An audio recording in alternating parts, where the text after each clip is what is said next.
జై శ్రీరామ్. శ్రీమాత్రే నమః. శ్రీ గురుభ్యో నమః. 2024 సంవత్సరం జూలై మాసం 13వ తారీఖు నుంచి 2024 ఆగస్టు 26వ తారీఖు వరకు కూడా ఖగోళంలో ఒక ప్రత్యేకాంశం చోటు చేసుకుంటుంది. ఈ ప్రత్యేకాంశము ద్వాదశ రాశుల వాళ్ళకి కూడా కొన్ని అనుకూలతని తెచ్చిపెడుతుంది. అయితే ఈ అనుకూలతని తెచ్చిపెట్టడంలో తెలుసుకొని కొన్ని పరిహార ప్రక్రియలు చేయడం ద్వారా ఈ యోగాన్ని ఒడిసి పట్టుకోవచ్చు. లేదంటే ఇప్పుడు చూడండి, సీజనల్గా రైన్ ప్రతి సంవత్సరం పడుతూనే ఉంటుంది. కొంతమంది నీటి నిల్వలు పెట్టుకుంటారు, కొంతమంది రైన్ అలా వదిలేస్తూ ఉంటారు. సో ఇలాగా నీటి నిల్వలు పెట్టుకునే వాళ్ళకి ఎప్పుడైనా మధ్యలో స్కేర్సిటీ వచ్చినా స్కేర్సిటీ నుంచి తప్పించుకోవడానికి ఉపయోగపడుతుంది.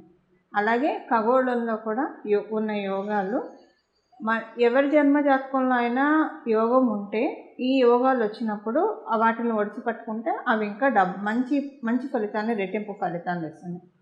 సపోజ్ ఖగోళంలో సూచించే యోగం వాళ్ళ జన్మకుండలిలో లేదే అనుకోండి, అప్పుడు నైరాశ్యం చెందకుండా ఖగోళంలో ఇలాంటి యోగాలు మనకి సంవత్సరానికి ఒకసారి వస్తూ ఉంటాయి. వాటిని ఒడిసి పట్టుకోవడానికి ప్రయత్నించిన మీ జన్మజాతకంలో లేని యోగాన్ని కూడా మీరు ఖగోళం ద్వారా, అంటే గోచార గ్రహస్థితుల ద్వారా వచ్చే ఈ యోగాన్ని మీరు యాక్టివేట్ చేసుకోవచ్చు. మీ కుండలిని అనుసరించి, మీ రాశిని, మీ లగ్నాన్ని అనుసరించి మీరు యాక్టివేట్ చేసుకోవచ్చు. ఇప్పుడు చూడండి, సమ్టైమ్స్ ఎలా ఉంటుందంటే కొంతమందికి అనుకోకుండా లక్ తగులుతూ ఉంటుంది. లక్ తగిలేది ఎప్పుడంటే సడన్గా వాళ్ళు ఉండి ఒకసారి లక్కీయెస్ట్ పర్సన్స్గా అవుతారు. లేదా అనుకోకుండా వాళ్ళ జీవితంలోనే వాళ్ళకి ఏదైనా లక్ తోడవుతూ ఉంటుంది.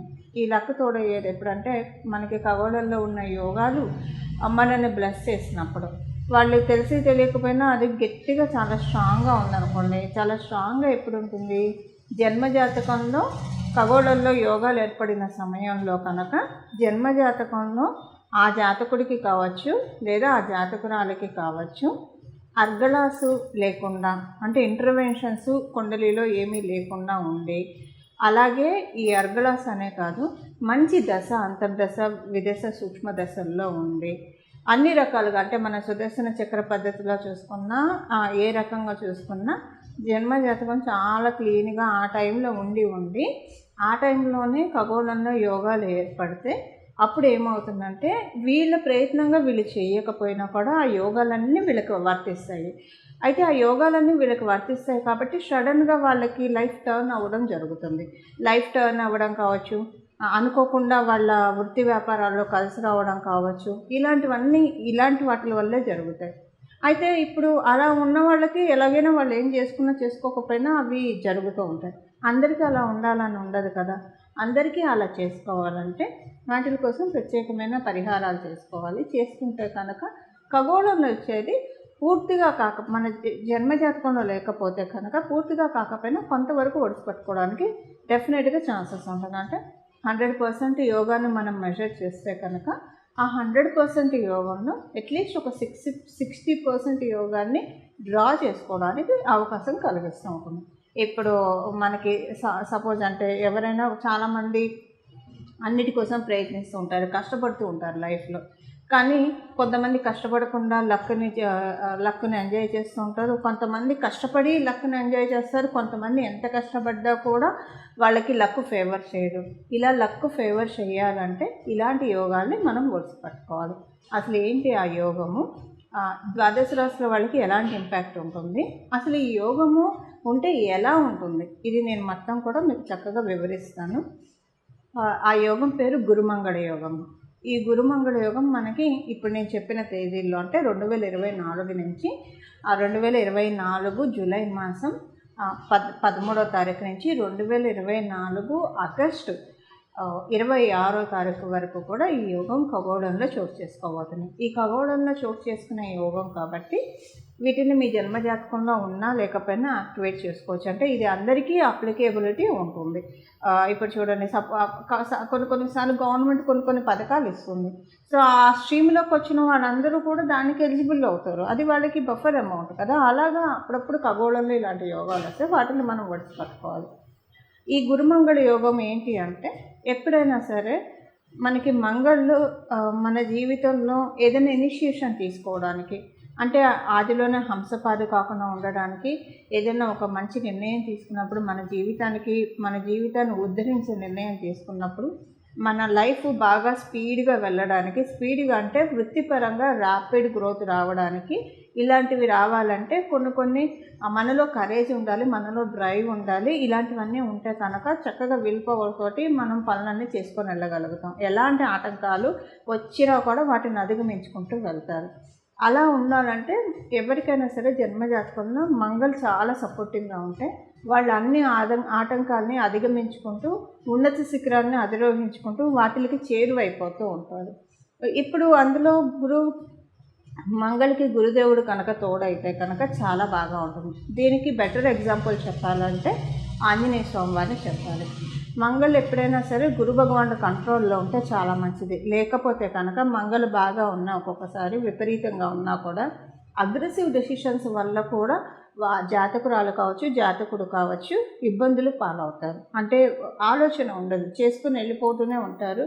సో ఒక్కొక్కసారి అవి రివర్ట్ అయ్యి ఇబ్బందులు కూడా పడుతూ ఉంటారు. అందుకని ఎప్పుడైనా సరే మంగళకి గురు భగవానుడు తోడై ఉంటే కనుక చాలా అంటే తీసుకునే నిర్ణయాలు కరెక్ట్గా నిర్ణయాలు తీసుకొనిస్తారు. దీనికి పురాణాల్లో మనం చెప్పాలంటే మనందరికీ ఇష్టమైన దైవము హనుమంతుడిని చెప్పాలి. హనుమంతుడు అంటే ఆయనకున్న శక్తికి గురుబలం తోడై ఉండడం వల్ల గురుమంగళ యోగం ఆయనకి చక్కగా ఆప్ట్ చెప్పచ్చు. అంటే దేవీ దేవతలకి అంటే మనం ఒక మీకు అర్థం అవ్వడం కోసం నేను హనుమంతుడిని చెప్తున్నాను. ఇప్పుడు హనుమంతుడు మహాశక్తివంతుడు, అతి బలవంతుడు, వాయువేగంతో క్షణంలో ఎక్కడి నుంచి ఎక్కడికైనా వెళ్ళగలడు. లంకను కూడా ఆయన దాటి వెళ్ళిపోయాడు, సముద్రాన్ని దాటి వెళ్ళాడు. ఆయన ఏదైనా చేయగలిగే సమర్థుడు. కానీ ఆ సమర్థతకి ఆయనకి గురుబలం కూడా ఉండడం వల్ల ఎక్కడ ఎలా మెసలాలి, ఎవరితోటి ఎలా మాట్లాడాలి, ఎవరితోటి సంధి ఎలా కుదర్చాలి, రాజీ ఎలా కుదర్చాలి, ఏ సమయంలో మాట్లాడాల్సి వచ్చినప్పుడు ఎలా మాట్లాడాలి, ఇవన్నీ కూడా మనం పరాశర సంహితలో ఉన్న హనుమద్ వైభవం చూస్తే కనుక చాలా సుస్పష్టంగా మనకు తెలుస్తాయి. అసలు ఒక మనిషి ఎలా బతకాలో మనం హనుమంతుడిని చూసి చాలా చక్కగా నేర్చుకోవచ్చు. అంటే మనకు ఒక ఇండెక్స్, మన లైఫ్కి ఒక ఇండెక్స్ ఏదైనా ఉందంటే అది ఖచ్చితంగా హనుమంతుడు అని చెప్పడంలో ఏమాత్రం సందేహం లేదు. ఇలాంటి ఇండెక్స్ మనకి గురుమంగళ యోగం వల్ల వస్తుంది. ఎప్పుడైనా మన ఇది సరిగ్గా ఆలోచిస్తే మన పనులు మనం చేసుకుంటూ వెళ్తే కనుక సక్సెస్ మనకి ఎప్పుడు కూడా అత్యంత చేరువలో ఉంటుంది. దాన్ని అంటే ఎన్ని ఆటంకాలు వచ్చినా వాటిని అధిగమించుకుంటూ మన ఉన్నత శిఖరాన్ని అధిరోహిస్తాము. ఎప్పుడైనా సరే మంగళకి ఒక్కొక్కసారి ఆలోచనలు అంటే ఒక్కొక్కసారి మనం తీసుకున్న నిర్ణయాలకి గురు భగవానుడు తోడై ఉంటే కనుక అవి మనకి సజావుగా వెళ్తాయి. లేకపోతే ఆవేశపడాల్సిన చోట ఒక మాట అనాల్సిన చోట కామ్గా ఉంటే అది ప్రమాదమే. లేదు, ఎక్కడైతే కామ్గా ఉండాలో అక్కడ అనవసరంగా ఆవేశపడితే అది ప్రమాదమే. ఈ రెండింటిని మనకి సరిచేస్తాడు గురు భగవానుడు. అంటే ఎక్కడైతే ఆవేశం చూపించాలో, ఎక్కడైతే ఒక మాట మనం మాట్లాడకపోతే కొంచెం ఇబ్బందులు వస్తాయో అలాంటి చోట మనల్ని మాట్లాడేట్టు చేస్తారు. సో దట్ మనకి ఇబ్బందులు రాకుండా ఉంటాయి. అలాగే అన్ని వేళలా ఆవేశం మంచిది కాదు, అలాగే అన్ని వేళలా నిదానంగా ఉండడం కూడా మంచిది కాదు. ఈ రెండింటిని బ్యాలెన్స్ చేసుకోవాలి. అన్ని వేళలా ఆవేశపడితే వాళ్ళకి కొంచెం ఇబ్బందులు వస్తాయి లైఫ్లో. సో ఈ రెండింటిని బ్యాలెన్స్ చేసే యోగమే గురుమంగళ యోగం. ఈ గురుమంగళ యోగం ఎవరి జన్మజాతకంలో అయితే ఉంటుందో వాళ్ళకి బర్త్ వాళ్ళకు ఉంటే కనుక వాళ్ళలో మనం చాలా బ్యాలెన్స్డ్ నేచర్ చూస్తాము. ఇది గురుమంగళ యోగం ఎలా ఏర్పడుతుందంటే ఆ గురువు మరియు మంగళ వీళ్ళిద్దరు ఎవరి జన్మజాతకంలో అయితే కలిసి ఉంటారో వాళ్ళకి గురుమంగళ యోగం ఏర్పడుతుంది. అది కేంద్రాల్లో కోణాల్లో ఉంటే కనుక, అంటే చంద్రాత్తు కానీ లగ్నాత్తు కానీ కేంద్ర కోణాల్లో ఉంటే ఇంకా బాగా యోగిస్తుంది. ఒకవేళ అలా కాకుండా ఉపచయ హౌసెస్లో ఉన్నా లేకపోతే ఏ స్థానాల్లో ఉన్నా కూడా అవి అలా కూడా యోగిస్తుంది. ఉన్న స్థానానికి యోగం ఇస్తుంది. ఉదాహరణకి షష్ఠ స్థానాల్లో ఉందనుకోండి, వాళ్ళ లైఫ్లో కాంపిటేటివ్ స్పిరిట్ చాలా బాగా ఉంటుంది. వీళ్ళందరికీ గోల్స్ సెట్ చేస్తూ ఉంటారు. వీళ్ళు సక్సెస్లో ముందుకు దూసుకెళ్ళిపోతూ ఉంటారు. ఎవరి శత్రువులు లేకుండా సక్సెస్ని సంపాదించుకుంటారు షష్ఠ స్థానాల్లో ఉంటాయి. షష్ఠ స్థానం మీద వాళ్ళ దృష్టి పడుతూ కూడా ఉన్నా కూడా అప్పుడు కూడా సక్సెస్ఫుల్ పీపుల్, ఈ అజాత శత్రువులుగా సక్సెస్ఫుల్ పీపుల్ ఉండేవాళ్ళు చాలామంది ఉంటారు. ఇప్పుడు మనం రతన్ టాటా గారిని తీసుకుంటే ఇలా చాలామంది మనకి లైఫ్ స్టోరీస్ మనకి తెలుసు కదా. కొంతమంది లైఫ్ స్టోరీస్ ఎలా ఉంటాయంటే వాళ్ళ సక్సెస్ని చూసి ప్రతి ఒక్కళ్ళు ఆశ్చర్యపోతారు, అడ్మైర్ చేసుకోవాలనుకుంటారు. అలా అడ్మైర్ చేసుకునే విధంగా సక్సెస్ని గురుమంగళ యోగం ప్రతి ఒక్కళ్ళకి కలిగిస్తుంది. ఉపచయ హౌసెస్లో ఉంటే అది చేసే అందులో ప్రత్యేకించి 6th హౌస్లో ఉంటే ఇలా చేస్తుంది. ఇప్పుడు అసలు ఈ యోగము ఏ రాశుల వాళ్ళకి, గోచారంలో వచ్చే యోగం ఏ రాశుల వాళ్ళకి ఎలాంటి ఫలితాన్ని ఇస్తుంది, ఒక 2-3 పాయింట్స్లో చెప్పుకుందాము. చేసుకోవాల్సిన రెమెడీ, ఏ రెమెడీ చేస్తే, ఏ పరిహారం చేసుకుంటే ఈ యోగం బాగా యాక్టివేట్ చేసుకోవచ్చు, ఇది కూడా మనం మకర రాశి వాళ్ళకి నేను ఇందాక చెప్పినట్టు ఈ గురుమంగళ యోగం ఎక్కువగా ఎవరికి యోగిస్తుందంటే మేషరాశి వాళ్ళకి, వృశ్చిక రాశి వాళ్ళకి, కర్కాటక, సింహ, మకర రాశి వాళ్ళకి గురుమంగళ యోగం చాలా బాగా యోగాన్ని ఇస్తుంది. సో మీకు ఎలాంటి యోగాన్ని ఇస్తుంది అంటే సంతానం పట్ల, సంతానం యొక్క పురోభివృద్ధి చూసి మీరు సంతోషపడతారు. సంతానం కోసం ప్రయత్నిస్తుంటే సంతానం కలుగుతుంది.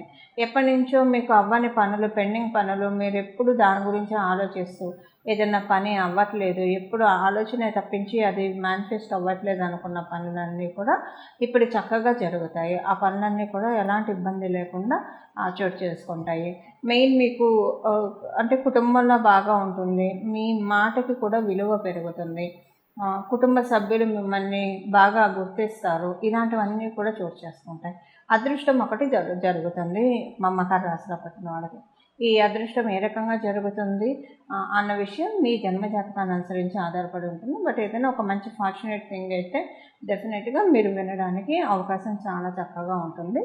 ఇది మకర రాశి వాళ్ళకి గురుమంగళ యోగం ప్రసాదించే వారం. చూశారు కదండి, గురుమంగళ యోగం మీ రాశి వాళ్ళకి ఎలాంటి ఫలితాన్ని ప్రసాదిస్తూ ఉందో. ఇప్పుడు చేసుకోవాల్సిన రెమెడీ, అసలు మీ రాశిలో ఈ యోగం ఉందో లేదో మీకు తెలియదు, కానీ ఇది గోచారంలో ఉంది కాబట్టి మీకు తెలియాల్సిన అవసరం కూడా లేదండి. చక్కగా ఈ పరిహారం చేసుకోండి. మీరు ఖచ్చితంగా చాలా అంటే మంచి మార్పు చూస్తారు. అసలు ఫస్ట్ మీ ఆలోచనలోనే ఒక మంచి మార్పు వస్తుంది. నేను చేయలేను, నేను సాధించలేను, నేను పనికొస్తానా ఏదైనా సాధించడానికి అన్న ఆలోచనకి కట్ చేసేస్తాడు. కట్ అయిపోయి ఆ ఆలోచన బ్రేక్ అయిపోయి నేను ఎందుకు చేయలేను, ఇంతమంది చేస్తుండగా కొంతమంది చేస్తుండగా ఆ కొంతమందిలో నేనెందుకు ఉండకూడదు, ఇలాంటి ఆలోచనలు వస్తాయి. అంటే ఒక బ్రేవ్నెస్, మనకి ఒక బ్రేవ్నెస్, ఒక డ్రైవ్, చక్కటి డ్రైవ్ గురువు మంగళులు ఇద్దరూ కలిసి తీసుకొస్తారు. ఇప్పుడు ఆ పరిహారం ఏంటో చూద్దాం. దీనికి ఇది మనకి జూలై 13వ తారీఖు నుంచి ప్రారంభమై ఆగస్టు 26వ తారీఖు వరకు ఉంటుంది. కాబట్టి ఈ రోజుల్లో, ఇప్పుడు మనం తెలుసుకున్న ఈ రోజుల్లో సుందరకాండ పారాయణం చేయాలి. సుందరకాండ పారాయణం 11 రోజులు చేస్తారా, 21 రోజులు చేస్తారా, మీ ఇష్టం, మీ అనుకూలతను బట్టి చేసుకోండి. సుందరకాండ ఎలా పారాయణ చేస్తారు, నియమనిష్టంతోటి. అంటే సుందరకాండ పారాయణం ప్రారంభించే రోజు మొదటి రోజు చక్కగా తలస్నానం చేయండి. తలస్నానం చేసి హనుమంతుడి ఆలయానికి వెళ్ళండి. హనుమంతుడి ఆలయానికి వెళ్ళి హనుమంతుడికి దండం పెట్టుకోండి. చక్కగా భజే వాయుపుత్రం, భజే వాయుపుత్రం, భజే వాయుపుత్రం అని చెప్పి ఆయనకి ప్రదక్షిణాలు చేస్తే చాలా ఇష్టం. ఒక 11 ప్రదక్షిణాలు చేసి నీ సుందరకాండని చదవడానికి నేను సంకల్పించాను, సుందరకాండ చదవడంలో నాకు ఎలాంటి ఇబ్బందులు రాకుండా, ఆటంకాలు రాకుండా నన్ను కాపాడు నాయన అని చెప్పి దండం పెట్టుకొని గణపతికి మొదటగా ప్రార్థించుకొని సుందరకాండ ప్రారంభించండి. కొంతమంది ఏకాసనంలో కూర్చొని చేయగలిగితే, అంటే ఒకటే రోజు మొత్తం కదలకుండా కూర్చొని సుందరకాండ కంప్లీట్ చేయగలిగినా చేయొచ్చు, లేదా సప్తాహం చేస్తారా, 11 రోజులు చేస్తారా, లేదా 21 రోజులు చేస్తారా, మీ ఇష్టం. ఏకవింశతి చేస్తారా, అది మీ ఇష్టం. అలా ఏదైనా మీ కన్వీనియంట్ని బట్టి చేయడానికి చేయండి. ప్రతిరోజు మీరు సాత్విక ఆహారాన్ని తీసుకోవాలంటే ఉల్లిపాయలు, వెల్లుల్లి, మసాలాలు, స్పైసెస్ ఇలాంటివి ఏం తినకుండా చాలా సాత్వికమైన ఆహారము ఈ సుందరకాండ పారాయణ చేసేప్పుడు తీసుకోవాలి. లేడీస్ అయితే పీరియడ్ ప్రాబ్లమ్స్ ఉంటుంది కాబట్టి మీ పీరియడ్స్ చూసుకొని మీరు ప్రారంభించండి. 4 రోజులు అయితే చేయకూడదు. ఒకవేళ మీరు చేస్తూ ఉంటే మధ్యలో పీరియడ్స్ వస్తే 4 రోజులు బ్రేక్ ఇచ్చి 5వ రోజు తలస్నానం చేసి మళ్ళీ కంటిన్యూ చేయొచ్చు. ఇది ప్రతిరోజు మీ నోటి వెంట రాముని కీర్తిస్తూ ఉండండి, రాముని స్తుతిస్తూ ఉండండి. ఇలా చేసి లాస్ట్ రోజు స్వామివారికి సింధూర పూజ, కుదిరితే వడమాల లేదా అప్పాలమాల వేయించండి. మీకు మీ స్తోమతను అనుసరించి వేయించండి. వేయిస్తే చాలా మంచి ఫలితాలు వస్తాయి. ఎప్పుడైనా సరే హనుమంతుడికి మీరు మామూలుగా కూడా ఇది చేసుకోవచ్చండి. హనుమంతుడికి సాయంత్రం పూట కనుక ఆకుపూజ చేయించిన, సాయంత్రం పూట వడమాల వేయించిన, అప్పాలమాల వేయించిన వెంటనే మన కోరిక తీరిపోతుంది. అంటే ధర్మబద్ధమైన ఏ కోరికైనా సరే వెంటనే తీరిపోతుంది. ఇది నా జీవితంలో నాకు చాలాసార్లు జరిగిన ఎక్స్పీరియన్సే మీకు షేర్ చేస్తున్నాను. కొంతమందికి చెప్పి వాళ్ళకి కూడా జరగడం జరిగింది. కాబట్టి ధర్మబద్ధమైన ఏ కోరికైనా సరే సాయంత్రం పూట మీరు కనుక హనుమంతుడికి వడమాల కానీ ఆకుపూజ కానీ ఏదైనా చేస్తే చాలా మంచిది. వెంటనే ఆ కోరిక తీరిపోతుంది. అంటే ఆ కోరిక ఇంటెన్సిటీని బట్టి వితిన్ నో టైం ఆ కోరిక తీరుతుంది. ఇలాగా సుందరాకాండ పారాయణం చేసుకొని హనుమంతుడి కృపకు పాత్రలు అవ్వండి. అలా హనుమంతుడి కృపకు పాత్రలు అవ్వడం ద్వారా మీ జీవితంలో చాలా చక్కటి మార్పుల్ని ఇన్వైట్ చేయండి. ఇలా మీరు అందరూ చేయాలని చెప్పి, మీ అందరి జీవితంలో సన్మంగళాలు జరగాలని చెప్పి, నేను కూడా మీ అందరి తరఫున మనందరి జీవితంలో సన్మంగళాలు జరగాలని చెప్పి మనందరి తరఫున హనుమంతుడికి శిరస నమస్కరిస్తూ మంగళం. నమో భగవతే వాసుదేవాయ.